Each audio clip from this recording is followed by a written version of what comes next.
Hello, everybody. It is Vince, and I have a very, very special show today with a very, very special guest. Guys, listen, if you know me, you're looking at my office. You see black and orange everywhere. Guys, I have to tell you, if you know me, you've heard the story many times. My love for the San Francisco Giants started in 1968. I was a 7-year-old kid. My father was a fan of the New York Giants when they played at the Polo Grounds. When they left and went to San Francisco, he stayed loyal. I grew up a Giant fan, 1968. Fast forward 42 years later. Now, I got to tell you, man, I was getting to the point in my life I actually believed that I was going to die before I saw a San Francisco Giant World Championship team. 2010, it happened. I feel like I'm choked up. I'm choked up telling you this because I'm with Aubrey Huff. Aubrey came over to the Giants in 2010. It was a free agent signing in the offseason. You know, it looked like a good, solid signing, but it turned out to be more than that. Aubrey, 26 homers, 86 runs batted in, 290. You were the constant in the middle of that order all year long. 2010, after a 42-year drought, the Giants become world champions. Bro, I want to thank you for that because don't think I'm You're not crying. I'm really a man's man, bro. I'm really a man's man, but I have to tell you what that championship meant to me and my dad. 42 years in the making. I got to thank you for that, bro. You were such a cog in the wheel that year. To be able to thank you personally really means a lot to me. Well, thanks, man. It's great being on your show, buddy. I know we hooked up through Twitter, and I kind of researched your show. Looks like you got a pretty good following, man. So I'm, especially for the San Francisco Giants faithful out there, this will be a fun interview. Yeah, and listen, I'm glad you checked out the show, and I'm glad you checked out me because I've been following you a lot on social media. And Aubrey, I got to tell you, I got a lot of heat. In the wrestling business, we call it heat. I see you going back and forth on social media with people all day long. I have to believe, reading some of your comments, I think you kind of enjoy that. Am I right? It's, to me, Twitter kind of fills that void of being in a locker room.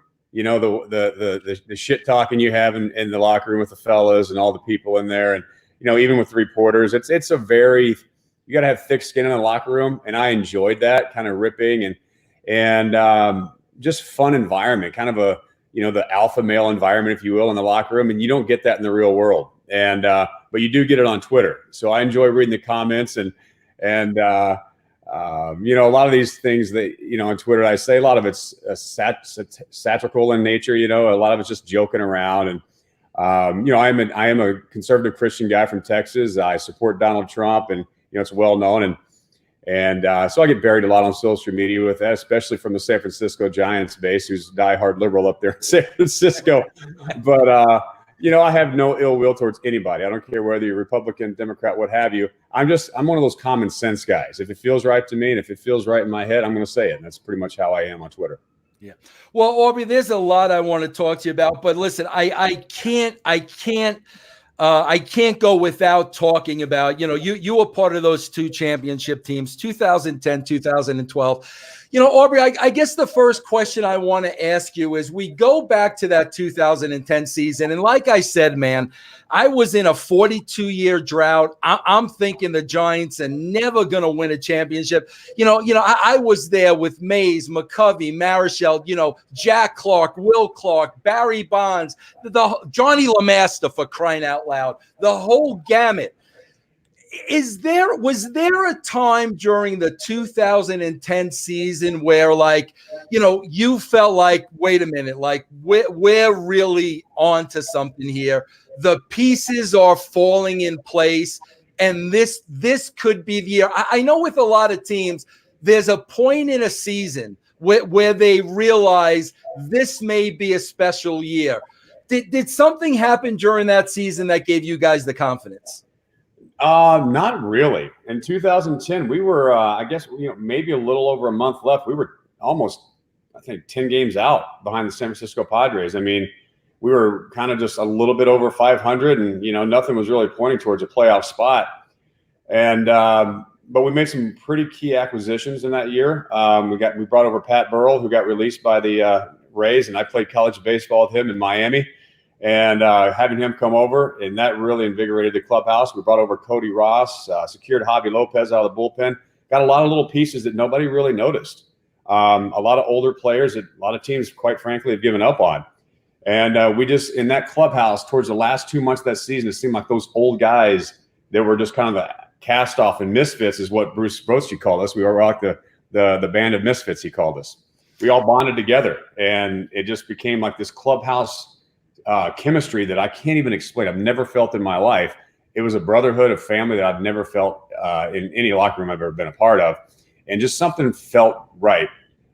Nobody wanted to leave the clubhouse after the game. Everybody wanted to be there early. It was just one of those teams that everybody just loved being around each other. And I'm a big believer in clubhouse chemistry. And for me, when people like scoff at that and say it's all about talent and spending big money on free agents, I think that's bullshit. It's all about clubhouse chemistry, and we had that, and it was an amazing run.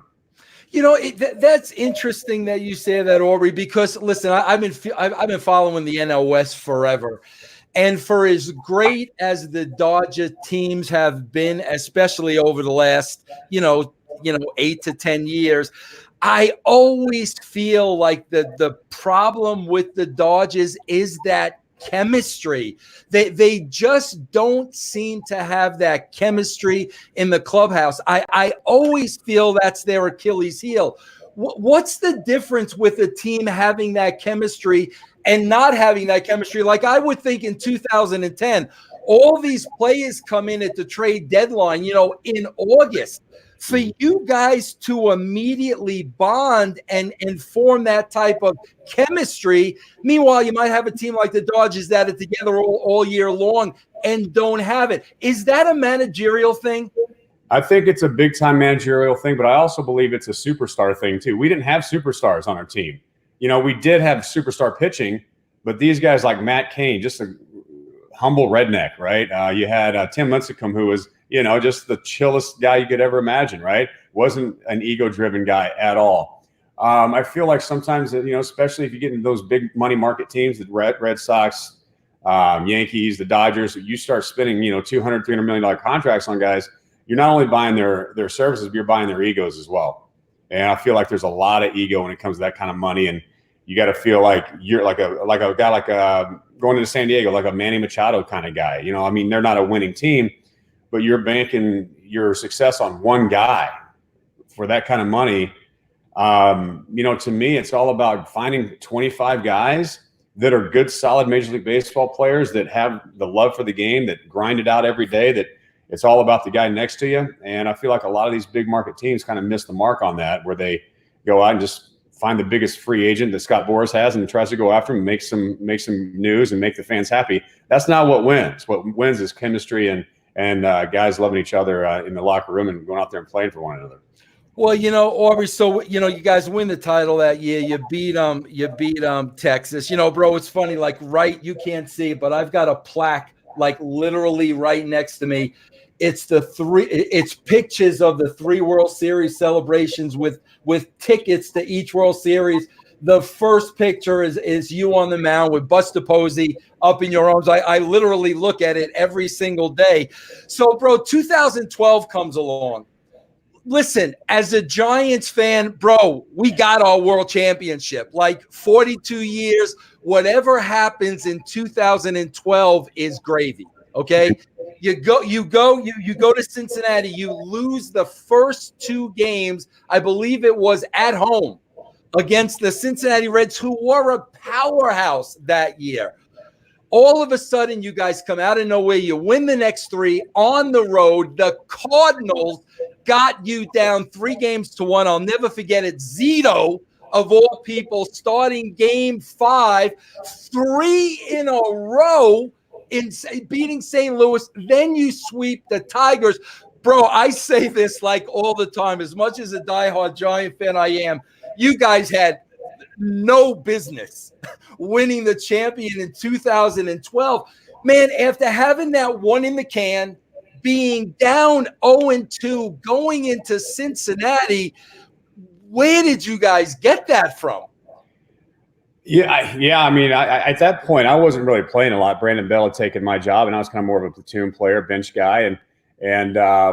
So when we got to Cincinnati, we were down 0-2, and it was a somber clubhouse. We were like, okay, we were just, I felt like in the clubhouse at the time, it was probably a couple hours before the game. We were just waiting to die so we can go home and enjoy the offseason. It was a long season, a long grind.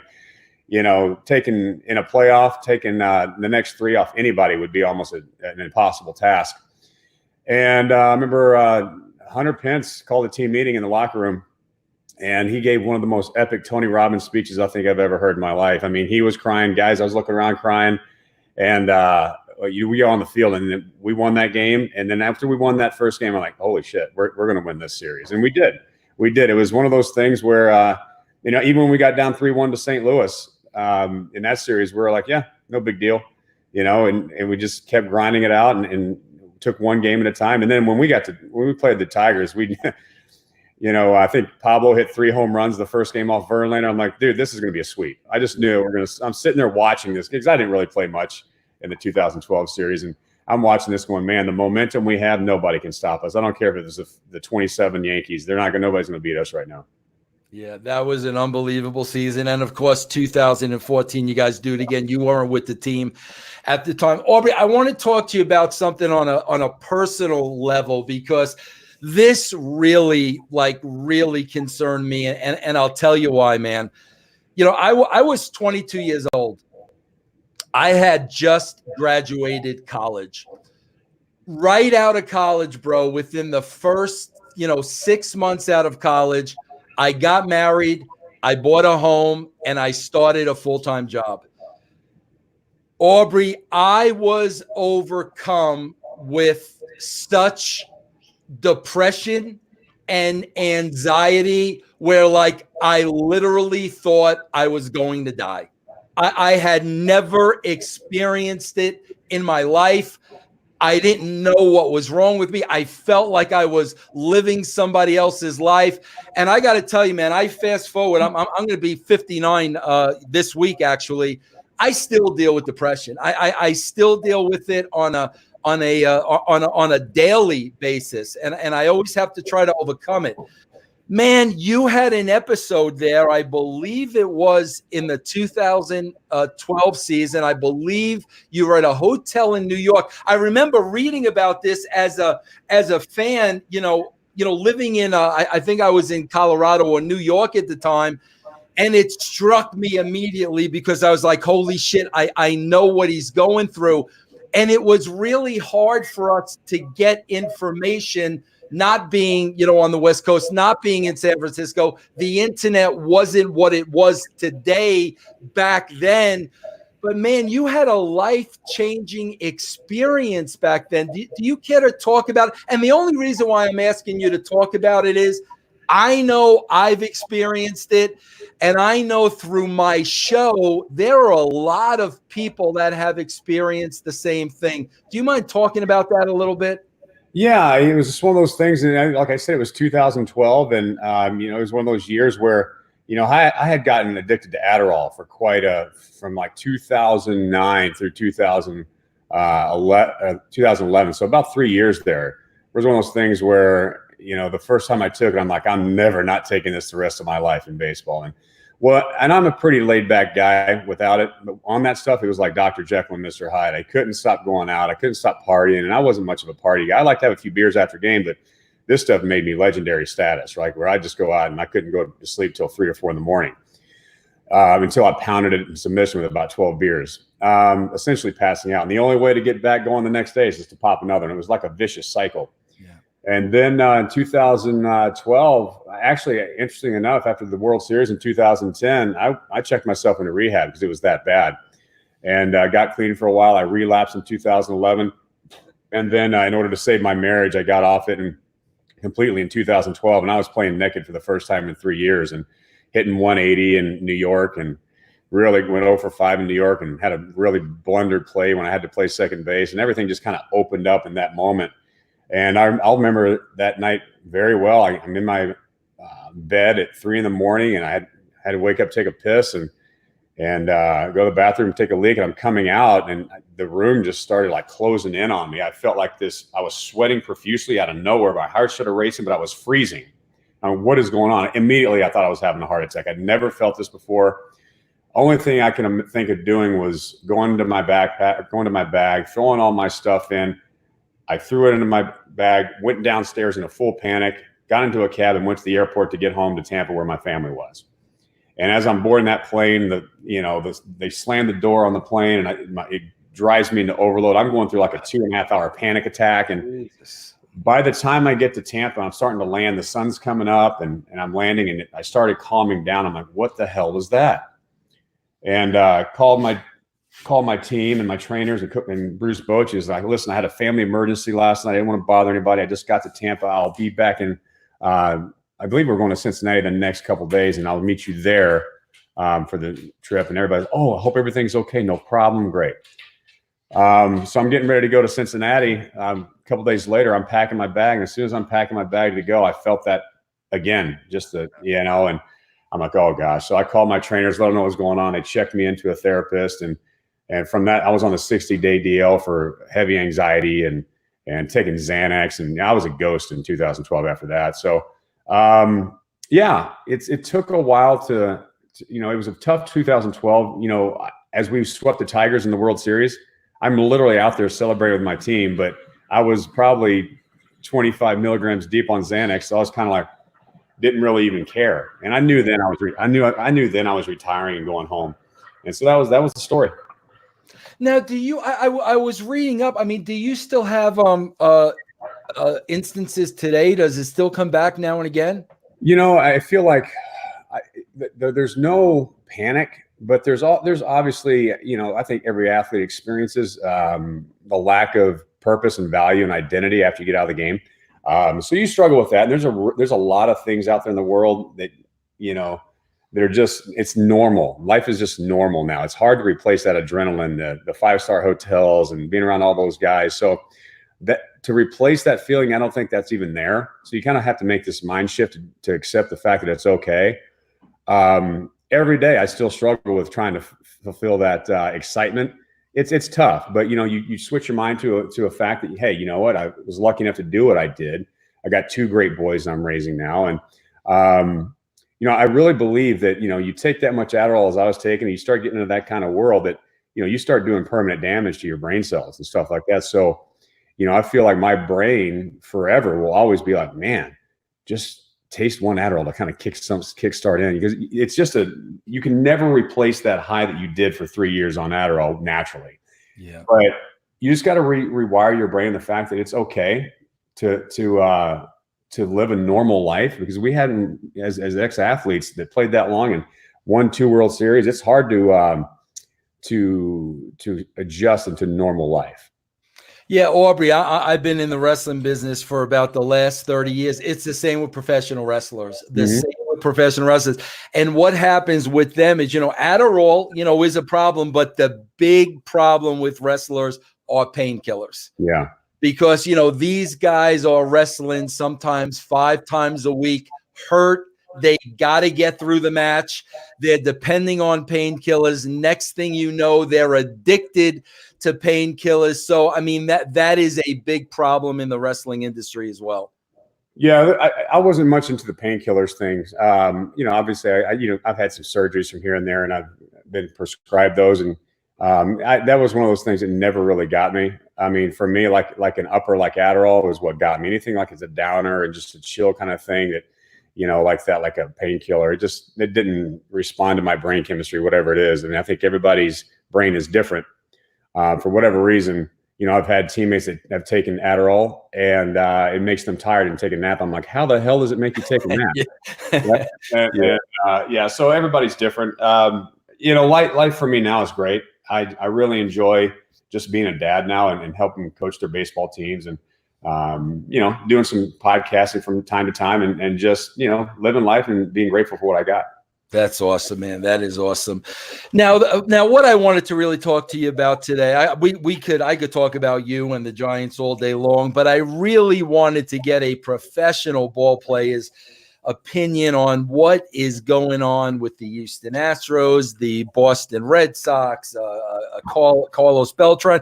I want to start with something happened over the weekend where Jack McDowell, a former MVP. I don't think it was MVP, a Cy Young Award winner, former Cy Young Award winner, basically came out and made the statement that going all the way back to the 80s, Tony La Russa, when he was manager of the club, they were using a cheating system.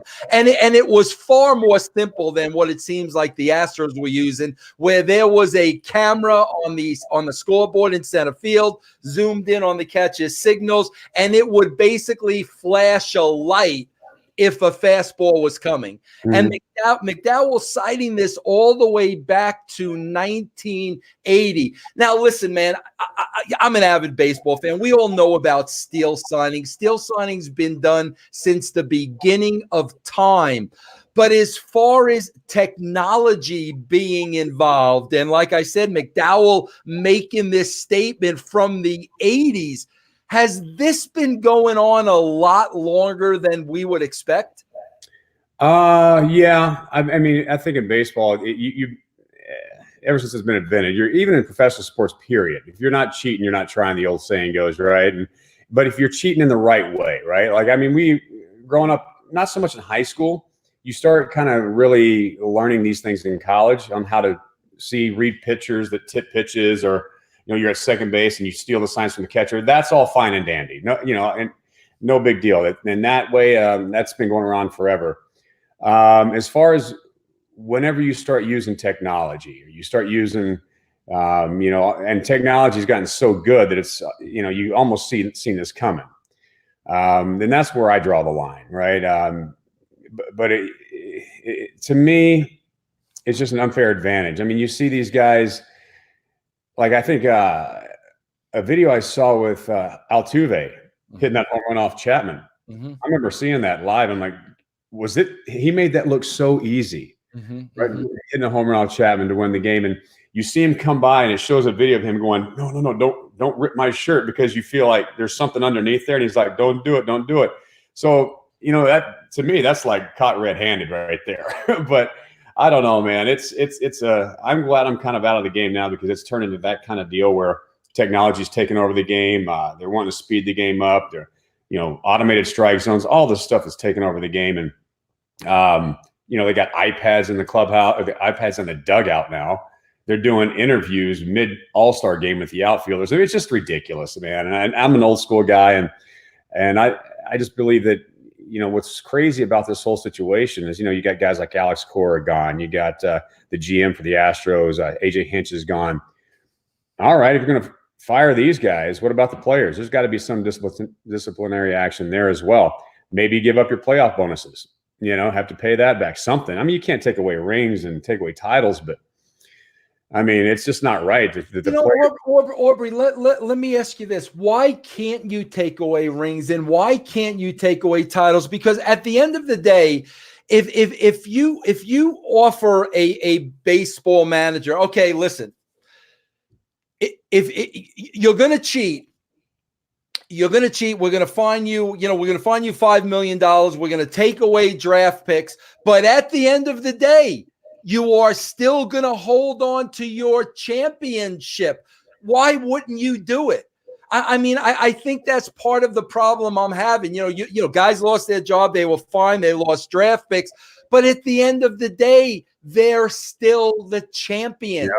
And they beat teams that were playing the game fair. So when you say you can't do that, why can't they be stripped of that title? You know what? It's a great point. I guess you could, in theory. I mean, but who? I guess you just give it to the Dodgers. But if you're a Dodgers player, do you really feel like you earned it? I mean, even if they weren't cheating, do you even know what would have happened? The moment of that excitement of winning the World Series, it's not about the rings. It's not about the playoff bonus. It's about the excitement being on that field and the memories you create. That was 3 years ago now. If the Dodgers just now got to, hey, you're de facto champions now by default. Could you imagine now these guys are World Series champions, Dodgers, all those players on that 2017 team? How exciting or how fulfilling would that be for them? I wouldn't care. I'd be like, ugh. Because then you're in the offseason now. You've just been told you're a World Series champion. You get a ring for something you didn't really win. And I know they got cheated out of it if that becomes the case. I guess it is. It just, at this point, you don't care.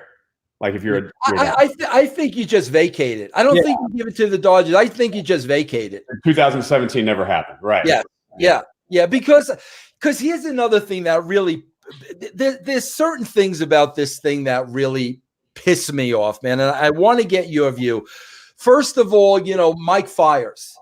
How do you feel about him blowing the whistle on this whole ordeal? Once he's, obviously he's traded from Houston, he goes to Oakland. He was the one that really went to the Athletic and blew the whistle on this. How do you feel about that as a ball player? Because listen, even in the wrestling business, there's a fraternity. Certain things are not said.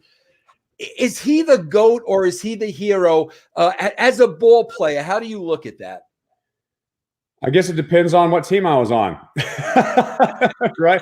If I was one of the pitchers that I know was getting screwed and they're taking food off my table with technology, cheating the way they did, and I think I'd probably blow a whistle. But if it was one of those teams, if I'm on the team that it's happening to, probably not. You keep that a secret. But I mean, there's a lot of money involved, and there's a lot of families that depend on these guys who go out there every day and make their careers. And when you start using technology to cheat, that's when guys get pissed off. And I know I probably would if I was in the World Series and I knew we lost because there was a technology thing going on, and every one of their players knew that they were getting their pitches from our pitchers. Yeah, I'd probably blow the whistle too if I had full evidence. Yeah, I would have to think, Aubrey. I mean, I don't know what Mike Fiers. I don't know what his position was, when he was on the team and what his stand was. But my God, I would have to believe, you talk about chemistry. Mm-hmm. I would have to believe that would almost fracture a team, because wouldn't everybody have to be on board? I mean, if there were some people in the organization that were against it and that were vocal to it, I would have to think, man, that, now you're kind of choosing sides in that clubhouse. Man, I would have to think everybody would have to be on board with this thing, or it's not going to work. Yeah, I mean, you'd have to probably, if you're going to come out and make those kind of accusations, you got to pretty much get with all your entire organization, your teammates, your coaches, staff that you played with at the time, and see if everybody be cool with it. Some guys probably wouldn't care. There's a lot of guys that played baseball, they play because they're talented. They just not really for the money or not really for the winning part of it, but just because they were good at it and wanted to take care of their families. So some guys just don't give a damn. But I don't know, man. Baseball to me since I've retired has become so technology driven and so social media heavy and dominant, and let the kids play and make noise and pimp home runs and bat flips, and I don't know. I don't really, to be honest with you, I don't really keep up with it all that much. The only time I really kept up with it was this whole fiasco going on with the Astros and the Dodgers or the Red Sox, and it's unfortunate, but I steer clear from it for the most part. Yeah, man, I was a little disappointed today, man. And I think this is a huge mistake on the part of the players. And I'm always looking to defend the players, even when they're, blatantly wrong. But, I guess over the weekend, they just had the fan fest for the Astros, and they interviewed Bregman and they interviewed Altuve. And Bregman just, gave the PR line that they told him to say. Well, the commissioner's office dealt with this. He kept repeating that over and over. And then, they interviewed Altuve. But here's the one thing that I think really pisses people off. There's no apology, man. Like, you guys are caught red-handed. You guys are not denying it, but yet you're not apologizing for your actions. Do you think that's the right thing to do, or do you think that just makes the situation worse? Well, what makes them look even more guilty is like a lot of these Houston Astros players, they're like avid social media people. You got the Bregmans and Verlander and a lot of these guys are always on social media pumping up their brand, and they're kind of quiet lately. A lot of quiet going on. So to me, silence is pretty much a sign of guilt. You're just trying to take a hiatus, and I don't know, man. It's just been very odd to me that it's been so quiet on their front. No issue of anything. Especially from the players. Yeah, obviously the front office has made some statements and fired AJ Hinch and the GM, but from the players' perspective, you haven't heard nothing, not a peep from anybody. So to me, that's a little concerning. Yeah. Let me ask you a question, Aubrey. Were you at Bochy's retirement, the last game last year? Yeah, I was. I was there opening day. How well the last game of the season? Yeah. I'm sorry. Yeah, the last game. That's what it was. Yeah. How was that, man? And I want to get your opinion on going from Bochy to Kapler. Man, listen, a lot of Giant fans were up in arms. They don't like Gabe Kapler. I'm happy that a manager is getting in there with some experience, because I want to give Kapler the benefit of the doubt. He had 2 years in Philadelphia. I've seen a lot of interviews with him, and he's citing that he knows he made mistakes. I think it's good to get those 2 years of mistakes out of the way. And hopefully he really did learn from them. But that's a huge transition from Bruce Bochy to Gabe Kapler. How do you feel? I mean, that's going from one extreme to the other. And we got to keep in mind, a lot of the players are still there. A lot of guys you played with are still there. Posey and Belt and Crawford. And I would have to think playing under Bruce Bochy was a very controlled, relaxed environment, almost like a father figure. You're now playing for a guy that's not too much older than you, really more of an analytical guy. Is it going too much from one extreme to the other for the Giants this year? I don't know. I feel like they need. I think that's why they hired the woman to bring in. They know they're going to have an awful 2020. They need anything to distract from their upcoming disaster season. It's just not going to be pretty. But, I think bringing in Kapler, you have a guy that's played the game. You got a guy that's, managed before in the big leagues. Yeah. Bruce Bochy was just a special guy. Obviously, he's going to be a Hall of Famer. And what I love about Bochy is not only is he a great statistician and knew how to handle a bullpen and how to give his, players a rest. And he was just a great guy, giving everybody what they needed to succeed. Like a guy like Andres Torres, just the sweetest guy in the world in 2010. The guy runs 100 miles an hour, right? He's just all over the place all the time. But he's the kind of guy that needs positive reinforcement all the time for him to get the best out of him. And Bruce knew that. So he would make sure Andres was always taken care of and loved on and encouraged. And that's how you got the bet. If you went crazy on Andres and gave him a little bit of negative feedback, he'd fold. Yeah. And a guy like me, I needed to get my ass chewed out every so often to play my best. So, and what's great about Bochy, he wouldn't do it in public, in the dugout. I played for Lou Piniella. He would do it in the dugout. And so I would get called in the office and just have a little stern talking to. It wasn't anything bad, but that's what got me right, and he just knew personalities and how to push those buttons for the right personalities. And that's the key for a winning manager. Man, it's so funny, man, because you talk about playing for Piniella and then Bochy. You're going from one extreme to the next, but both managers extremely successful. Yes. I mean, very successful, but, obviously Bruce Bochy was the best I've ever played for. Just the calming nature of him being in the clubhouse. He never flipped a spread over after a game. He never yelled at us. He's very motivational, very calm, a very calm guy. Very deep voice, and he was so easy to mess with. I mean, most managers have their office door right there when you walk in the clubhouse every day. And I played for so many managers, I was hoping it would be closed. I didn't want to see him. with him, it was always open, and I couldn't wait to just swing by. Boch, what's up? Good to see you today, buddy. You know, come in and just give him a nuts and just keep going to your locker. It was just, he was very easy to be around. Yeah, I do have to say this, man. As much as I love Bochy, and I mean, I love him to death. I was so happy this year to see the rule change where a pitcher has to come in and face 3 batters. He would drive me crazy with the righty, lefty. I really think, I mean, and I kept saying all along, if they bring in a pitcher and he's got to at least face 2 batters, I think it's going to speed up the game a little. I think that was a big I think that was a good decision on the part of MLB. A lot of people didn't like it because they think it's going to change the game. How do you feel about that? I don't necessarily like it. If you don't like how long it takes to play a Major League Baseball game, don't watch it or don't go. You know, I mean, we don't win the World Series in 2010 or 12 with Bruce Bochy not making the moves he did in the pen. If you have to go out there and leave a lefty in there that's not meant to face a right-hander, you know, and get taken deep and lose a game, that's, you know, to me, that takes away the strategy of the game. And, you know, takes the, I mean, a lot of it is managerial decisions. It's not just players. And Bruce Bochy was the best. And that's why we won in 2010 and 12. A lot had to do with him. Yeah, no, yeah, a lot. So. Yeah.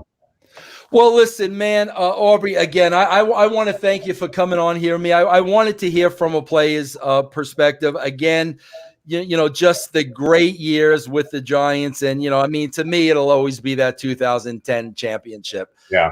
You know, that's the one that every Giant fan was waiting for forever. I hope as the season goes on, you know, maybe you'll come on here, you know, now and again, where you talk about what's happening throughout the year. Sure. Love to. It's great to be on the show, brother. Yeah, bro, would you like to give your a social media address? Anything you want to put out there, bro, to promote? Yeah. My Instagram is HuffDaddy76. My Twitter is @Aubrey_Huff. That's really it. All right, there he is, everybody. Aubrey Huff, 2010-2012 World Championship Giants. Guys, I will see you next time. Same bat time, same bat channel. Awesome.